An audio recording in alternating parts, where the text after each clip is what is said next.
কবি বলেছেন, আমার এবং বাবার যুগের তফাৎ হলো এই, বাবার যুগের নৈতিকতা আমার যুগে নেই।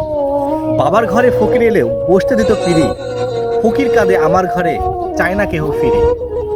বাপ চাচার বাড়ি ছিল এক উঠানে বাঁধা, দুই গায়ে দুই ঘর বেঁধেছি আমি এবং দাদা। বাবার চোখে আসতো পানি, কাঁদলে কুকুর ছানা, মানুষ কাঁদে তাও দেখে না আমি এমন কানা। পথে বাবা গাছ লাগাতো, পাইতো পথিক ছায়া, সেই পথিক আর পথের প্রতি আমার নেই কোনো মায়া।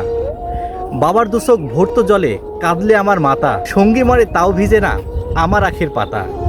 বাবার কোলে মাথা রেখে মরল আমার দাদা, মাতা পিতার নেই না খবর আমি এমনই এক গাধা। বাপ চাচা খাইতো যে নলকূপের পানি, সেটা নিয়েও আমরা দু ভাই করছি মারামারি। আগের মানুষ মূর্খ হলেও মানুষ ছিল ভালো, লেখাপড়া থাকলেও আমার মনটা অনেক কালো। আগের মানুষ গরিব হলেও ভালো ছিল স্বভাব, লোকের এখন টাকা আছে, আছে নৈতিকতার অভাব।